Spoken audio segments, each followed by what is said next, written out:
Guys, आज जो हमारे पास लेक्चर है वो हमारे पास वर्ड चॉइस का लेक्चर नंबर 28 है। थोड़ा सा आप लोगों को आज एडजस्ट करना पड़ेगा क्योंकि मेरा लैपटॉप हो गया ख़राब। अब 2-3 दिन आप लोगों को इसी तरह से लेक्चर्स मिलेंगे क्योंकि लैपटॉप जो ख़राब हो गया, ठीक है। तो आप लोगों ने समझ लेना है, ठीक है। मैं आप लोगों को बता दूँ कि कौन सी लाइन से मैं गा रही हूँ, ठीक है। वैसे भी अगर आप लोग लाइन ना भी देखेंगे, आप कॉन्सेप्ट ज़हन में रखेंगे तो हो जाएगा, ठीक है। ये ऊपर से आप लोगों ने कोई चीज़ नहीं करनी, जस्ट रीड आउट करना है। आगे जो मेन है वो स्लैंग है, ये स्लैंग लिखा हुआ है, ठीक है। यहाँ से हमने शुरू करना है। अब स्लैंग्स कौन से वर्ड होते हैं जिनका यूज़ मतलब इतना फॉर्मल यूज़ नहीं होता, ठीक है। जैसे कि हमारे पास उन्होंने एग्जांपल दी है, when my mother saw me zonked out on the sofa she lost it, ठीक है। उन्होंने एग्जांपल क्या दी हुई है कि जब मतलब मेरी माँ ने ना मुझे इस तरह से बेसुध पड़ा हुआ देखा तो वो गुस्से में आ गई, या फिर शी लॉस्ट इट का मतलब होता है अपना आपा खो दिया। यानी कि मतलब ज़ोंक्ड का मतलब होता है कि थका हुआ, हारा हुआ जब इंसान आता है तो उसे अपनी होश नहीं होती कि वो कहाँ पड़ा हुआ है, ठीक है। लेकिन ज़ोंक के अलावा हम लोग स्लीपिंग लिख सकते हैं यहाँ पे, ठीक है। Sleeping, when my mother saw me sleeping on the sofa she became angry, ठीक है। तो ये जो स्लीपिंग है वो एक फॉर्मल यूज़ है, लेकिन जो ज़ोंक्ड है वो बहुत रेयर केस में यूज़ होता है, ठीक है। आगे उन्होंने हमें अब फिर से दोबारा से वही नीचे एग्जांपल दी है। ये उन्होंने लिखा भी हुआ है नीचे से, जहाँ से आप लोगों का ये पैराग्राफ शुरू हो रहा है। Slang bye it's nature is informal, slang की जो नेचर होती है वो इनफॉर्मल होती है, ये कॉमनली यूज़ नहीं होता इतना, ठीक है। जब हम अपने फ्रेंड से यूज़ मतलब करते हैं, या फिर राइटिंग, गुड राइटिंग के लिए भी ये इतना यूज़ नहीं, क्योंकि हम राइटिंग को देख रहे हैं कि हमने राइटिंग में वर्ड की किस तरह की चॉइस रखनी है, ठीक है। तो उसके लिए हमारा आज का लेक्चर है कि हम कौन से वर्ड ऐड करें जिससे हमारी ग्रामेटिकली करेक्ट हो और हमारी जो कम्युनिकेशन है वो इफ़ेक्टिव हो, ठीक है। वो सारा आज हम डिस्कस करेंगे। आगे चलते हैं हम अपने लेक्चर में। आगे उन्होंने प्रैक्टिस दी हुई है। देखिए आपका फर्स्ट क्वेश्चन है, all the viewers trashed the new Tom Cruise film, ठीक है। इसमें क्या ट्रैश्ड किसे कहते हैं? ट्रैश्ड हम कहते हैं जुटलाने को, ठीक है। लेकिन हमने ट्रैश की जगह पे नीचे कंडेमेंड का वर्ड यूज़ किया, ठीक है। ट्रैश जो है ना वो होता है जुटलाना, कंडेम्ड भी क्या भी मतलब यही होता है कि मतलब किसी चीज़ को मजम्मत करना, ठीक है। तो वो एक रेयर केस है, लेकिन जो ट्रैश है ऊपर वो इनफॉर्मल हो जाएगा, ठीक है। आई वॉज आगे सेकंड वाला एग्जांपल है, आई वॉज रियली चीज्ड ऑफ। अब आप ये खुद देखें, चीज्ड ऑफ है ऊपर, चीज्ड ऑफ का मतलब होता है गुस्सा करना। आगे एंग्री उन्होंने नीचे दिया हुआ है, I was very really very angry when Rizwan came me a liar, ठीक है। अब नीचे उन्होंने एंग्री दिया हुआ है। एंग्री एक बेस्ट सूटेबल है, सबको अच्छे से समझ भी आ जाती है, ठीक है। और एक गुड राइटिंग स्किल भी है हमारे पास। लेकिन अगर आप चीज़ आप लिखोगे तो हो सकता है मे बी कि किसी को अच्छे से समझ ना आए, और अगर आ भी चाहे तो ये ज़्यादा सूटेबल नहीं होता, ठीक है। इसलिए हम स्लैंग वर्ड से हमें परहेज़ करना चाहिए जब हम लोग राइटिंग कर रहे हो, ठीक है। आगे क्लचेस हैं। क्लचेस कौन से होते हैं? Clichés are expression that were once lively and interesting, a good writer tries to avoid clutches। अब क्लचेस भी ये देखिए, after all is said and done, ठीक है। अब इसकी जगह पे हम क्लियर एज क्रिस्टल, अब यहाँ पर हम क्लियर एज क्रिस्टल यूज़ कर सकते हैं, ठीक है। आगे देखिए आप लास्ट पे सबसे, in this day and age. अब इसकी जगह पे हम टाइम एंड अगेन यूज़ कर सकते हैं, ठीक है। तो अवॉइड करना चाहिए क्लचेस से। सॉरी, ये वो नहीं है, ये भी उन्होंने एग्जांपल्स दिए हैं। Clear as crystal, cool as a, अगर light as a feather, make and smack, ये भी उन्होंने सारी एग्जांपल दी हुई है। बेटर हाफ, बेटर हाफ की जगह पर आप वाइफ का लफ्ज़ यूज़ कर सकते हैं, वो ज़्यादा सूटेबल रहेगा, ठीक है। तो इस तरह के वर्ड्स अवॉइड करने चाहिए, ठीक है, कि जो ज़्यादा लेंथी हों, ठीक है। अब देखिए उन्होंने नीचे एग्जाम्पल दी हुई है, she speaks loud enough to wake the dead. अब आगे हम चलते हैं, आगे है हमारे पास वर्डीनेस। अपनी वर्डीनेस को हम किस तरह से बेहतर बना सकते हैं, वर्ड का इंतखाब किस तरह से अच्छे तरीके से कर सकते हैं, ठीक है। हमने कोशिश करनी होती है कि ज़्यादा डिफ़िकल्ट वर्ड ना लें हम, ठीक है। आप लोग जब भी कोई ऐसे लिखते हो तो आप कोशिश करते हो कि ईज़ी वर्ड्स हम डालें। एक तो उसमें नंबर ज़्यादा आते जाते हैं राइटिंग में, और दूसरा उसमें आपकी स्पेलिंग्स में मिस्टेक भी नहीं होती, और तीसरा आप लोगों को अच्छे मार्क्स मिल जाते हैं, ठीक है। और अ गुड नंबर ऑफ, देखिए अब sorry a large number of, सबसे फर्स्ट वाला अ लार्ज नंबर ऑफ, इसकी जगह पे आप मैनी का वर्ड यूज़ करेंगे, ठीक है। बजाय इसके कि आप large number of, large number of, large number of बार बार, इसकी जगह पे आप मैनी यूज़ कर सकते हैं।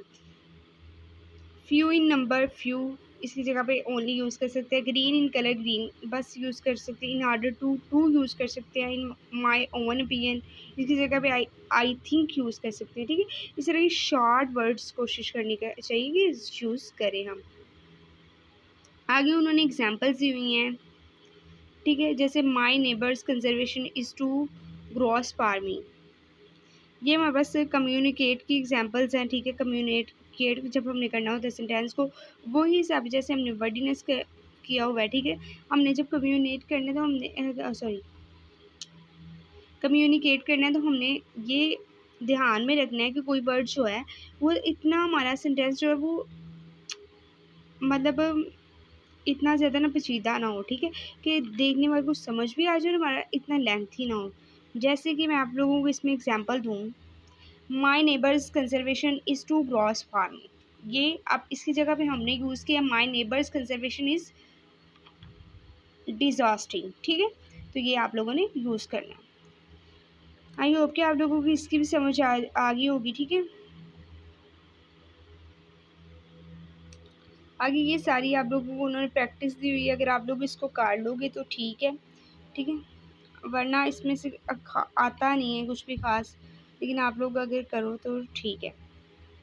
ये प्रैक्टिस और ये आंसर आप लोगों ने कर लेने। आगे मेरा लेक्चर नंबर 29 है, कॉमा एंड एपोस्ट्रोफी। कॉमास अब क्या होते हैं, कॉमास का सबको पता है।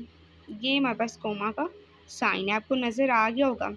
सॉरी लैपटॉप जब तक ख़राब है तो 2-3 दिन के बाद आप लोगों को इसी तरह से प्रिपेयर होने के लिए दिया हुआ है तो हो जाता है। ये देखेंगे आप लोगों को कॉमा का साइन नज़र आ रहा होगा, ठीक है। ये कॉमा होता है, ठीक है। Insert comma where needed in the following स्ट्रैंड, कहता है अब हम जो कामा कब लगाते हैं, कामा हम मैनी मतलब बहुत सारी जगह पर लगाते हैं। जैसे अगर हमारे पास 3 नाम आ जाएं, कासिम, अली एंड वैस, अब हम कासिम और अली जो होगा उसमें कॉमा लगाएंगे, ठीक है। ये कामा का बेसिकली यूज़ है। आगे हम इसके बहुत ज़्यादा यूज़ेस हैं, ये तो मैंने सिर्फ आपको एक यूज़ बताया है। आगे हम इसके सारे यूज़ पढ़ते हैं, ठीक है। ये देखिए यहाँ पे उन्होंने before leaving home the child, सबसे ऊपर वाला line, child many collected a milk bottle, a bag full of diapers, a blanket and a rattle. अब देखिए इसमें हमारे पास कॉमा आ रहा है, milk bottle, a bag full of diapers. अब देखिए यहाँ पे मैंने आपको बताया था ना जहाँ पे ज़्यादा नाम हो, और अब देखिए यहाँ पर भी एक मिल्क बॉटल है, बैग फुल है, डिएपर्स, और हमारे पास ब्लैंकेट है, रैटल है। तो इसमें कॉमास लगाएंगे हम, ठीक है। ये देखिए उन्होंने नीचे एक्सप्लेनेशन भी दी हुई है कि कॉमास को हम, ये एक्सप्लेनेशन है सेकंड लाइन पे, commas are needed to separate the items in series, हम आइटम्स को सेपरेट करने के लिए भी कॉमा यूज़ करते हैं। आगे कॉमा रूल्स देख लें, ये कॉमा रूल्स है between items in series, introductory material के लिए, जब हमने किसी चीज़ का इंट्रोडक्शन देना हो। अब अगर हमारे पास एक इंट्रोडक्शन वाली लाइन है, ठीक है, तो उसमें आगे हमारे पास कोई और लाइन शुरू हो रही है तो हम अंदर कॉमा लगा लेंगे, ठीक है। Around word that interrupt the flow of sentence, जब सेंटेंस में डिस्टर्बेंस पैदा हो रही हो दूसरे वर्ड की वजह से तो हम कॉमा लगा लेते हैं अंदर। बिटवीन कंप्लीट थाट, जिस सेंटेंस में कंप्लीट थाट मिल गई हो, यहाँ पर ज्वाइनिंग वर्ड्स, अब कंप्लीट थाट और ज्वाइनिंग वर्ड्स हम पीछे कर आए हैं, ठीक है। तो और डायरेक्ट क्यूटेशन में भी आप लोगों को कामा लगाते हैं। आप लोगों को क्यूटेशन मार्क्स का पता होगा, अगर नहीं पता तो मैं आगे चल के बता देती हूँ आपको, ठीक। अब देखें कामा को सीरीज में किस तरह से लगाना है वो मैं आप लोग को ऊपर एग्जांपल दे चुकी हूँ। Basket, blankets and jewellery, silver jewellery, ये आप लोगों ने प्रैक्टिस करनी है खुद से। आगे हमारे पास वही चीज़ है। आगे कामा का जो रूल नंबर 2 है, आफ्टर इंट्रो प्रोड्यूसिंग मटीरियल। देखिए अब इसमें हमारे पास जो फर्स्ट एग्जांपल है, after the mother had given the baby a bath it feel asleep. कहता है जब अम्मी ने मतलब जो बच्चे को मतलब नहाया तो उसके बाद वो सो गया था, ठीक है। तो इसमें अब हमने कॉमा लगा दिया क्योंकि ये हमारे पास इंट्रोडक्टरी वर्ड है और आगे इट फील अस्लीप ये एक अलहदा वर्ड है, तो हमने इसको कॉमा लगा के अलग अलग कर दिया है, ठीक है। आगे प्रैक्टिस इसकी भी दी हुई है आप लोगों को, ठीक है। आंसर्स भी उन्होंने दिए हुए हैं, आप लोगों ने इनकी प्रैक्टिस ज़रूर करनी है। अगर मैं आप लोगों को सारी ये करवाने लगूँ तो ये बहुत ज़्यादा वीडियो लंबी हो जाती है। आगे मेरे पास थर्ड रूल है, put a comma around word that interrupt the flow of sentence.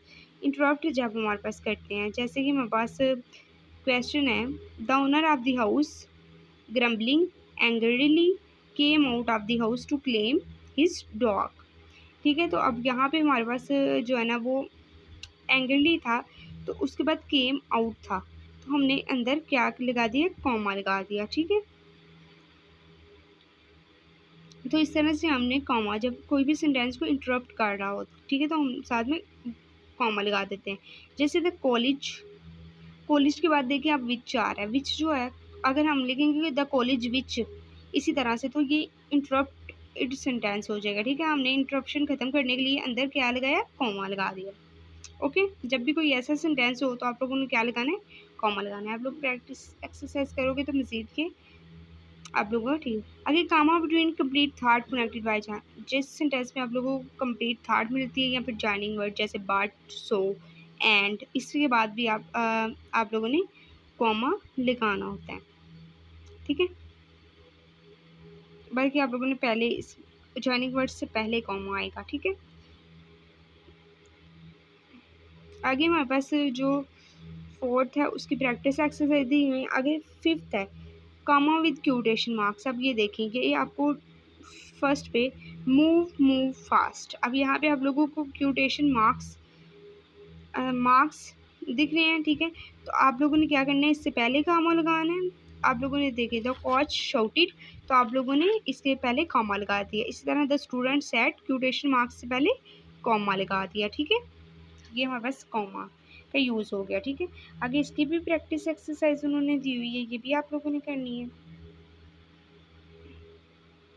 आगे ये एपोस्ट्रोफी क्या होती है, एपोस्ट्रोफी क्या होती है, अब ये मैं आप लोगों को थोड़ा सा बता देती हूँ। Sport the word that need the apostrophe. अब इसमें देखिए हमारे पास इट्स लिखा हुआ है, ठीक है, लेकिन हम ये इसको इट्स कुछ बच्चे पढ़ते हैं, लेकिन हम ये इट्स नहीं है, ये इट इज़ है। क्यों इट इज़ है, अगर हम इट्स में एपोस्ट्रोफी का साइन यूज़ करेंगे तो उसे हम इट इज़ पढ़ेंगे, ठीक है। जैसे कैन के अंदर हमने एपोस्ट्रोफी का साइन यूज़ किया तो हम इसको कैन नॉट पढ़ते हैं, ठीक है। जैसे कुड के बाद अगर हम टी लगा दें तो वो हमारे पास एपोस्ट्रोफी का साइन लगा के टी लगा दें तो वो हमारे पास कुड नॉट हो जाता है, ठीक है। अब ये हम कब यूज़ करते हैं, अब ये हम जैसे किसी की मलकियत को शो करने के लिए यूज़ करते हैं, ठीक है, कि ये मतलब चीज़ उससे बिलोंग कर रही है। जैसे कि हमारे पास है, मैं आप लोगों को no one like the college principals new attendance rule. देखिए प्रिंसिपल्स है बाहर है कि ये प्रिंसिपल्स के अटेंडेंस रूल किसके हैं, प्रिंसिपल्स के, तो इसमें कॉमा आ गया, ठीक है। आगे apostrophe in contractions, contraction is formed when two words are combined to make a new word। contraction हम उसे कहते हैं जब टू वर्ड्स मिलकर न्यू वर्ड्स बनाते हैं, जैसे कांट, जैसे CAN, उसके बाद एपोस्ट्रोफी का वर्ड यूज़ किया, सॉरी क्यूटेशन यूज़ की आप लोगों ने, सॉरी पंक्चुएशन यूज़ की, और उसके बाद आप लोगों ने टी लगा दिया, तो ये टू वर्ड्स मिलके न्यू वर्ड बना रही हैं, ठीक है। तो इसको हम कहते हैं, जैसे देखें आई प्लस एम आई एम बना रहे हैं, ठीक है। इट प्लस इज इट्स बना रहे हैं, does plus not does not बना रहे हैं। ये एग्जांपल्स है, ये अक्सर MCQs में पूछी जा सकती हैं, ठीक है। आगे में वैसे उन्होंने कुछ एग्जांपल्स दी हुई हैं, ये सारी एग्जांपल्स है, ठीक है। आप लोगों ने इसको अच्छे तरीके से कर लेना है। आगे उन्होंने यही बताया शो पोजेशन, जैसे कि हमारे पास पोजेसिवनेस शो करने के लिए कि ये चीज़ मतलब उसकी है या फिर अपनी मतलब मलकियत को शो करने के लिए, यही उन्होंने बताया हुआ है, ठीक है। आगे मैं बस प्रैक्टिस उन्होंने दी हुई है, तो वो आप लोगों ने कर लेनी है, ठीक है। Thank you very much. अगर कोई भी लेक्चर्स में आपको समझ नहीं आई या फिर कोई मिस हो गया पॉइंट, तो पूछ सकते हैं। और ये हमारे पास लेक्चर नंबर 30 और 31 जो है वो आगे हम नेक्स्ट करेंगे इंशाल्लाह, ठीक है। तब तक आई होप के